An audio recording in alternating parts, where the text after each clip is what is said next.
আসসালামু আলাইকুম ভিউয়ার্স, আমি ডক্টর নবিলা নূর, একজন ইউরোগাইনোকোলজিস্ট এবং পেলভিক রিকনস্ট্রাকটিভ সার্জন আমেরিকা থেকে বলছি। আপনারা যারা নতুন আমার এই চ্যানেলটা দেখছেন, স্বাগতম।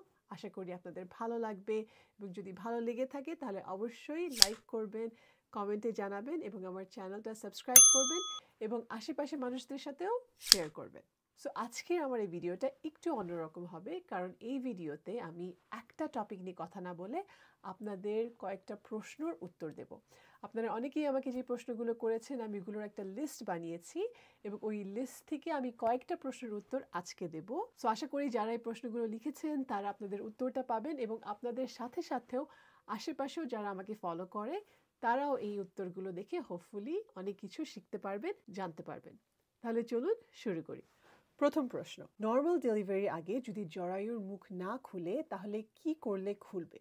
আসলে নর্মাল ডেলিভারির জন্য জরায়ুর মুখটা খোলা একটা খুবই ন্যাচারাল একটা প্রসেস এবং যখন আপনার ডেলিভারির সময় হবে তখন ইউজুয়ালি জরায়ুর মুখটা নিজে নিজেই খোলা শুরু হয়ে যাবে এবং এই প্রসেসটাকে আমরা বলি লেবারিং প্রসেস বা ডাইলেশন অফ দ্য সার্ভিক্স, যেখানে কিনা জরায়ুর মুখটা আস্তে আস্তে খুলে যায়। তবে হ্যাঁ, অনেকেই যেমন দেখেন যে 40 সপ্তাহ পার হয়ে গেছে বা 9 মাস পুরো হয়ে গেছে কিন্তু কোনো ধরনের লেবার পেন হচ্ছে না বা পানি ভাঙছে না এবং আপনার ডাক্তার আপনাকে বলছে যে আপনার জরায়ুর মুখটা এখনও বন্ধ। তাহলে সেই ক্ষেত্রে কি করতে পারে? সিম্পল জিনিস, ইউজুয়ালি আমি পেশেন্টসদেরকে বলি হাঁটা চড়া, ডেইলি এক্সারসাইজেস, প্রেগনেন্সির সময় কী ধরনের এক্সারসাইজ করা উচিত সেটা নিয়ে আমি একটা ভিডিও বানিয়েছি। যদি আপনার কোনো ধরনের সমস্যা না হয়ে থাকে প্রেগনেন্সিতে তাহলে সেই এক্সারসাইজগুলো করতে পারেন, অবশ্যই লেবারিংয়ের জন্য, ডেলিভারির জন্য সাহায্য করতে পারবে। এছাড়া আমরা ডাক্তাররা আর্টিফিশিয়ালি কয়েকটা জিনিস করে থাকি, যেমন মেমব্রেন স্ট্রিপিং বা অনেক ধরনের ওষুধও আছে যেটা দিয়ে কিনা আমরা জরায়ুতে কন্ট্রাকশন শুরু করতে পারি যাতে সার্ভিক্স বা জরায়ুর মুখটা আস্তে আস্তে খুলে যায়। তবে এই সব কিছুই করার জন্য অবশ্যই দরকার যে আপনি আপনার ডাক্তারের সাথে বা গাইনোকোলজিস্টের সাথে পরামর্শ করেন এবং নিরাপদভাবে এই জিনিসগুলো করা উচিত যাতে কোনো রকমের সমস্যা না হয়। সেকেন্ড প্রশ্ন, জরায়ু ঢিলা হয়ে গেলে সেটাকে টাইট করবার জন্য কি উপায় আছে ডেলিভারির পর? খুবই ভালো প্রশ্ন এবং আমি যেহেতু একজন ইউরোগাইনোকোলজিস্ট এইটা নিয়ে বা এই টপিকটা নিয়ে আমি সবসময় কথা বলি। সিম্পল ব্যাপার হচ্ছে যে যদি ডেলিভারির পরে মনে হয় যে আপনার জরায়ুর মুখটা অনেক ঢিলা হয়ে গেছে বা পেলভিক ফ্লোরটা অনেক দুর্বল হয়ে গেছে তাহলে চিন্তার কিছু নেই, এটা খুবই কমন একটা জিনিস এবং ডেলিভারি বা প্রেগনেন্সির পরে অনেক মেয়েরাই এই ধরনের সমস্যার সম্মুখীন হয়। গুড নিউজ হচ্ছে যে এগুলোকে রিভার্স করার বা ঢিলা পেলভিক ফ্লোরটাকে টাইট করবার জন্য অনেক ধরনের উপায় আছে। আপনার এক্সারসাইজেস, লাইফস্টাইল চেঞ্জেস, ইভেন এমনকি আপনার সার্জারিও আছে যেটা আমরা করে থাকি এই সমস্যাগুলোর সমাধান করবার জন্য। লাইফস্টাইল চেঞ্জেস বা এক্সারসাইজেস বলতে আমরা যেটা বুঝাই পেলভিক ফ্লোর এক্সারসাইজেস, কিগল ব্যায়াম, যেটা কিনা একটা স্পেশাল কাইন্ড অফ ব্যায়াম যেটা আমরা রেকমেন্ড করে থাকি এবং এই কিগল ব্যায়াম নিয়ে আমার অনেক ভিডিও আছে, অবশ্যই সেগুলো চেক আউট করবেন। অনেক সময় দরকার হলে একজন ভালো পেলভিক ফ্লোর ফিজিওথেরাপিস্টের সাহায্য আপনারা নিতে পারেন যাতে গাইডেন্সের সাথে এই ব্যায়ামগুলো ঠিকভাবে করতে পারেন। এছাড়াও যেসব মায়েদের বা যেসব মহিলাদের প্রোল্যাপসের সমস্যা, যেখানে কিনা জরায়ু নিচে নেমে আসছে বা ইউরিন ধরে রাখতে পারছেন না বা গ্যাস বা পায়খানা ধরে রাখতে পারছেন না, এই ধরনের সমস্যা যাদের আছে সেগুলোর স্পেসিফিক্যালি ট্রিটমেন্টের জন্য অবশ্যই একজন ইউরোগাইনোকোলজিস্ট বা ইভেন একজন গাইনোকোলজিস্টের পরামর্শ নেওয়া উচিত। অনেক ধরনের ট্রিটমেন্ট যেমন কিনা প্যাসারি বা কিছু সিম্পল সার্জারি আমরা করে থাকি যেটা দিয়ে যোনিপথের মুখটাকে টাইট করে দেওয়া যায় এবং এই সব সমস্যা থেকেও পেশেন্টদেরকে মুক্তি দেওয়া যায়। থার্ড প্রশ্ন, কোন সময় সহবাস করলে বাচ্চা হওয়ার সম্ভাবনা বেশি? এটা আসলে খুবই একটা গুরুত্বপূর্ণ প্রশ্ন, কারণ ইনফার্টিলিটি নিয়ে অনেক মেয়েরাই ভোগেন বা হয়তো অনেকদিন ধরে চেষ্টা করছেন প্রেগনেন্ট হওয়ার বা কোনো কারণে প্রেগনেন্সি হচ্ছে না। ইউজুয়ালি যেসব মেয়েদের পিরিয়ড রেগুলারলি হচ্ছে, that is every 28 days to 32 days-এর সাইকেল, পিরিয়ড শুরু হওয়ার 10 থেকে 14 দিন আগে যদি সহবাস হয়ে থাকে তাহলে তখন প্রেগনেন্ট হওয়ার চান্সেস সবচেয়ে বেশি এবং এটার কারণ হচ্ছে ওই সময়টাতে অভিউলেশন হয়ে থাকে। অভিউলেশন হচ্ছে সেই প্রসেসটা যেখানে কিনা আপনার ওভারি থেকে, যেটাকে আমরা বলি ডিম্বাশয়, ডিম্বাশয় থেকে ডিমটা রিলিজ হয় এবং ওই ডিমটা যখন রিলিজ হয় ওই ডিমটা আর স্পার্মটা যেটা কিনা আপনার মেল পার্টনারের শরীর থেকে বের হয়, সেই দুইটা একসাথে আসলেই ফার্টিলাইজেশন হয়ে প্রেগনেন্সির চান্সেস হয়। সো এই কারণে আপনার ওভুলেশনের টাইমের আশেপাশে যদি আপনি সহবাস করে থাকেন তাহলে প্রেগনেন্ট হওয়ার চান্সেস বেশি হয়ে থাকে।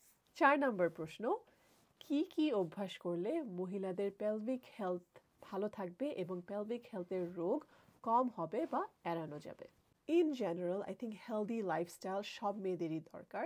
সো হেলদি লাইফস্টাইল বলতে কি বুঝায়? নিয়মিত পানি পান করা, সুস্থ ওজন বজায় রাখা, পরিষ্কার পরিচ্ছন্ন থাকা, প্রস্রাব বেশিক্ষণ ধরে না রাখা, রেগুলারলি এভরি 3 to 4 hours প্রস্রাব করা, কনস্টিপেশন এড়ানো, at least 30 to 35 grams of fibre daily খাওয়া, পেলভিক হেলথকে শক্তিশালী করার জন্য যেসব এক্সারসাইজেস আছে যেরকম কিনা কিগল ব্যায়াম এবং ওভারঅল এক্সারসাইজ করা, সেটা হাঁটাচড়াই হোক বা সিম্পল দৌড়ানো বা যোগা, যেটাই আপনার ভালো লাগে না কেন সেটাই করে একটা সুস্থ ওয়েট মেনটেন করা।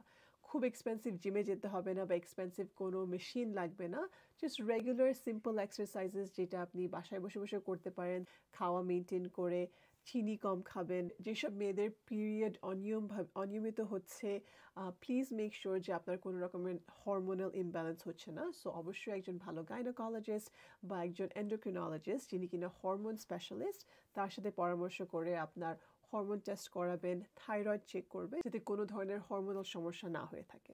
ফাস্ট ফুড বা প্রসেসড ফুড বা রিফাইন্ড সুগারস এগুলো একটু কমিয়ে মোস্টলি আপনার শাকসবজি, ভেজিটেবলস এবং হেলদি প্রোটিনযুক্ত খাবার খাওয়ার চেষ্টা করবেন। 5 নম্বর প্রশ্ন, অনিয়মিত পিরিয়ড বা মাসে 2বার করে পিরিয়ড বা মাঝে মাঝে 2-3 মাস পর পর পিরিয়ড কেন হয়ে থাকে?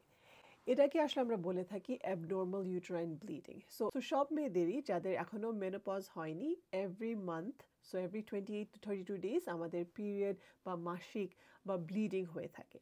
এই ব্লিডিংটা যখন আপনার রেগুলারলি না হয়, সেটা হয়তো এভরি মাসে 2-3বার করে হচ্ছে বা অনেক হেভি হচ্ছে বা অনেক সময় দেখা যাচ্ছে যে 3-4 মাস হচ্ছে না, বা যখন হচ্ছে প্রায় 10-12 দিন কন্টিনিউয়াসলি ব্লিডিং হচ্ছে, এই ধরনের অ্যাবনর্মাল প্যাটার্ন অফ ব্লিডিংকে আমরা বলে থাকি অ্যাবনর্মাল ইউটেরাইন ব্লিডিং। অনেক ধরনের কারণই হতে পারে। যেসব মেয়েদের পিসিওএস বা পলিসিস্টিক ওভেরিয়ান সিনড্রোম বলে একটা কন্ডিশন আছে, সেটার কারণে হতে পারে। অনেক সময় থাইরয়েডের সমস্যা হলেও বা স্ট্রেস রিলেটেড সমস্যা হলেও এই ধরনের অ্যাবনর্মাল ব্লিডিং হতে পারে। এছাড়াও যদি কোনো ধরনের স্ট্রাকচারাল প্রবলেম হয়ে থাকে ইউটেরাসে বা জরায়ুতে, সেটা ফাইব্রয়েড হোক বা ইউটেরাইন পলিপস হোক, এই ধরনের সমস্যার কারণেও কিন্তু অ্যাবনর্মাল ব্লিডিং হতে পারে। অবশ্যই খেয়াল রাখবেন যে যদি আপনার পিরিয়ড নর্মাল হয়ে থাকে কিন্তু হঠাৎ করে অ্যাবনর্মাল হচ্ছে, যেসব মেয়েরা সহবাস করেছেন অবশ্যই একটা প্রেগনেন্সি টেস্ট নেবেন টু মেক শিওর যে আপনি প্রেগনেন্ট না।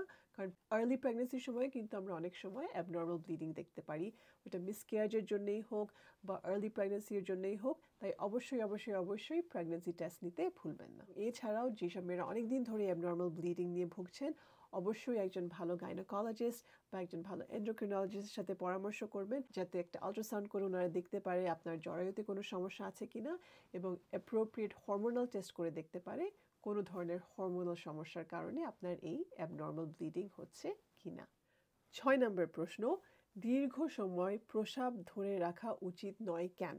খুবই ভালো প্রশ্ন। এটা নিয়ে আমরা আসলে অনেকেই চিন্তা করি না, তবে সবারই জানা উচিত। দীর্ঘ সময় প্রস্রাব ধরে রাখা কিন্তু ভালো না, কারণ এটাতে আমাদের ব্লাডারের উপর অনেক চাপ পড়ে। আমাদের ব্লাডার হচ্ছে যেটাকে আমরা বলি মূত্রথলি, যেখানে কিনা আমাদের প্রস্রাব বা ইউরিন জমা হয়, সেটা একটা বেলুনের মতন। যখন প্রস্রাবটা জড়ো হয় ওখানে, সেটা বেলুনের মতো স্ট্রেচ হয়ে বেড়ে যায়। যখন আমরা বাথরুমে যাই এবং ইউরিনটা বের হয়ে যায়, তখন সেটা আবার বেলুনের মতন রিল্যাক্স হয়ে ছোট হয়ে যায়। প্রবলেম ইজ যদি আপনি অনেকক্ষণ ধরে দিনের পর দিন প্রস্রাব ধরে রাখেন, তাহলে যখন ওই ব্ল্যাডারটা স্ট্রেচ হয়ে যাবে, ওই স্ট্রেচের কারণে ওই ব্ল্যাডারে যে মাসল আছে এবং মাসলের সাথে সাথে যে নার্ভসগুলো আছে সেগুলোর উপর অনেক চাপ পড়ে, অ্যান্ড ওভার টাইম সেটাতে অনেক ধরনের ইনজুরি হয়ে যায়, যে কারণে ব্ল্যাডারটা পরবর্তীতে ঠিক মতন স্ট্রেচ এবং কন্ট্রাক্ট করতে পারে না। এবং এই জন্যে অনেক মেয়েরা যারা কিনা অনেক বছরের পর বছর এরকম কোথাও বাথরুম ধরে রেখেছেন বা প্রস্রাব ধরে রেখেছেন, পরের দিকেও ওনারা অনেক ধরনের সমস্যার সম্মুখীন হন। যেমন কিনা ওভার অ্যাক্টিভ ব্লাডার, সেখানে কিনা বাথরুম ধরে রাখতে পারছেন না, অনেকবার বাথরুমে যেতে হচ্ছে, বা ইউরিন লিক হয়ে যাচ্ছে। এই ধরনের সমস্যাগুলো পরবর্তীতে দেখা দিতে পারে। এছাড়াও যদি অনেকক্ষণ ধরে আপনি ইউরিন ধরে রাখেন এবং ইউরিনটাকে বের না করেন শরীর থেকে, ইউরিনারি ট্র্যাক্ট ইনফেকশনও হতে পারে। নেক্সট প্রশ্ন, বাল্কি ইউটেরাসের চিকিৎসা কি? সো বাল্কি ইউটেরাস বলতে আমরা বোঝাই বড় একটা ইউটেরাস। তাহলে কিভাবে বুঝবেন যে আপনার ইউটেরাসটা বাল্কি কিনা?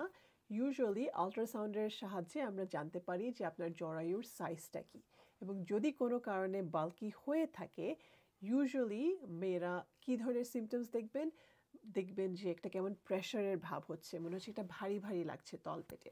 অনেকেই যেমন অনেক হেভি ব্লিডিংয়ের কমপ্লেন করেন বা পিরিয়ডের সময় অসম্ভব ব্যথার কমপ্লেইন করেন। এটা অনেক কারণেই হতে পারে।